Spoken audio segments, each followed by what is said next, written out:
जय श्री राम सभी भक्तों को, जय माता की। फिर एक नई वीडियो के साथ आप सबके सामने हाजिर हो गए हैं। और आज की जो हमारी वीडियो है इसमें आप बताइए कि जैसे कि बहुत सारे भक्तों के मन में ये सवाल रहता है कि हम डेली जो है हनुमान चालीसा करते हैं, 100 बार भी हमने हनुमान चालीसा के पाठ कर रखे हैं, तो फिर भी हमें जो है उस चीज़ का पूर्ण फल नहीं मिल पा रहा है जिस मनोकामना से और जिस तरीके से हम कर रहे हैं। तो क्या कोई गलती हमसे हो जाती है या क्यों नहीं हमें हनुमान चालीसा का पूर्ण फल मिलता है? अंत तक बने रहिए, तभी आपको सारी वीडियो समझ में आती है। अगर वीडियो अच्छी लगती है तो लाइक करें, शेयर करें, कमेंट करें, और अगर चैनल पे पहली बार ही देख रहे हैं तो चैनल को भी जरूर सब्सक्राइब करें। साथ में बेल आइकन है उसको प्रेस करें ताकि आने वाली हर एक वीडियो की नोटिफिकेशन सबसे पहले ही आपके फ़ोन में पहुंच जाए। चलिए शुरू करते हैं आज की वीडियो, और इंस्टाग्राम पे भी फॉलो जरूर करिए। चलिए, जय श्री राम। जय श्री राम, जय श्री बालाजी महाराज। बाबा की असीम कृपा आपके परिवार पर सदैव बनी रहे, और मेरी माई जगत जननी माँ भवानी अम्ब की कृपा आपके घर में अन्नपूर्णा रूप में वास करे। जय माता की। हनुमान चालीसा एक शक्तिशाली दिव्य मंत्र है। उस दिव्य मंत्र की कृपा हमें किस प्रकार से प्राप्त हो, कई लोगों का इस प्रकार से भी क्वेश्चन है कि गुरुजी आप कहते हो कि हनुमान चालीसा शत बार पाठ कर कोई छूटी बंदी महासुख होई, जो यह पढ़े हनुमान चालीसा होए सिद्ध साखी गोरी सा। मतलब जो 100 बार पाठ कर लेता है इसका, वो एक कृपादायक व्यक्ति बन जाता है। देखिए, कृपा तो उनकी है तभी आप 100 बार पाठ करने के लायक हो। अगर उनकी कृपा ना हो तो मुंह से एक लफ्ज ना निकले। उनकी कृपा का ही सहारा है जो आपके ऊपर छाया गया है। अब बात रहेगी हनुमान चालीसा को पढ़ने में हमें कुछ विशेष बातों का ध्यान रखना होता है। हम कहीं उन विशेष बातों का ध्यान ना रखते हुए, उनको ना सोचते हुए उस तरीके से हनुमान चालीसा का पाठ क्या पता ना कर रहे हो। अब गोस्वामी तुलसीदास जी ने जो कहा है उसमें सारी बातें सत्य हैं। गोस्वामी तुलसीदास जी एक सिद्ध पुरुष हैं। उन्होंने जो स्वयं हनुमान जी महाराज के दर्शन किए हैं, और उनके वाक्य कभी झूठे नहीं हो सकते।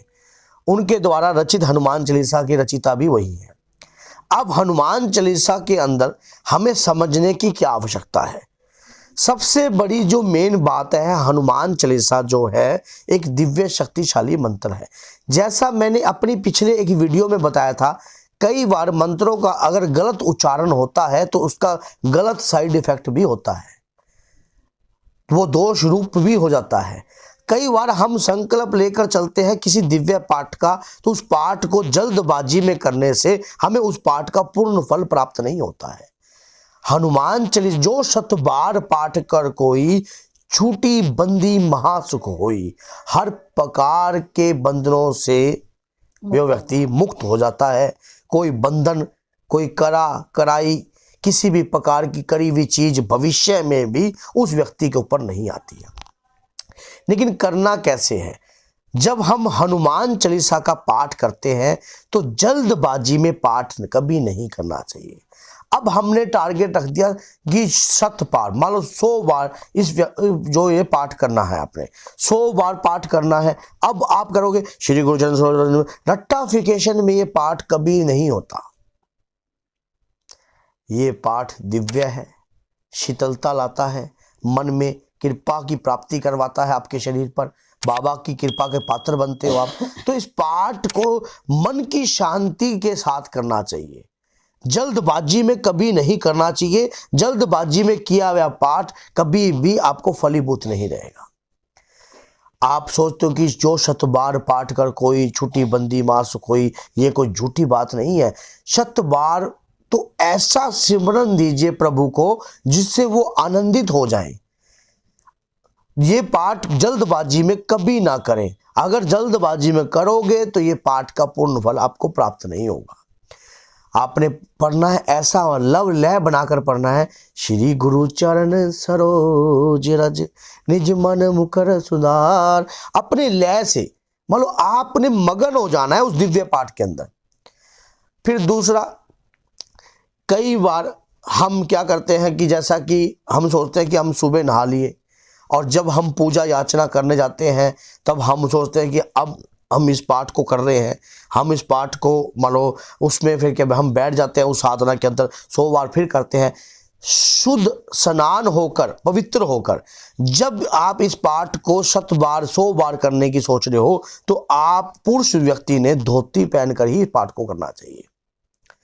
धोती और पीले रंग का एक गमछा जरूर होना चाहिए इस पाठ को करने के लिए। राम दरबार का स्वरूप सामने होना चाहिए। अक्षत से स्वास्तिक बना होना चाहिए। ये चीजें जरूरी हैं आप जब 100 बार हनुमान जी का पाठ कर रहे हो।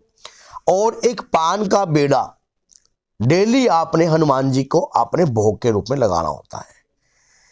और फिर एक ये भी होता है कि जब हम पाठ कर रहे होते हैं तो जब हम संकल्प लेते हैं तब हमारे मन में एक अपार शक्ति दृढ़ विश्वास जुड़ा होता है।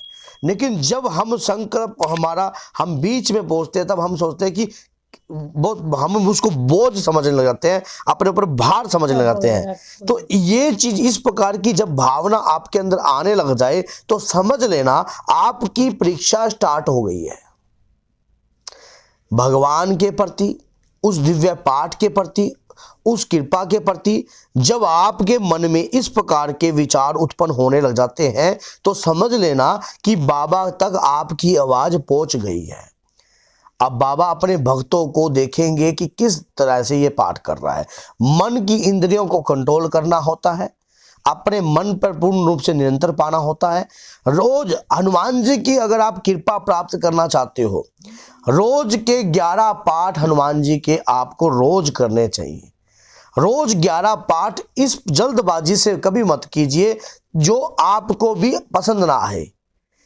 आपको ये लगा लीजिए कि आप प्रभु की भक्ति कर रहे हो। अगर आप 100 बार नहीं करना चाहते कई लोग तो 11 पाठ रोज का भी आप उठा सकते हो कि मैं रोज के 11 पाठ करूंगा अपने जीवन काल के अंदर, और वो कभी मत छोड़िए अपने जीवन में। तो हनुमान जी की कृपा आपके साथ हमेशा रहेगी। तो बोलिए जय सीताराम, जय श्री बालाजी महाराज।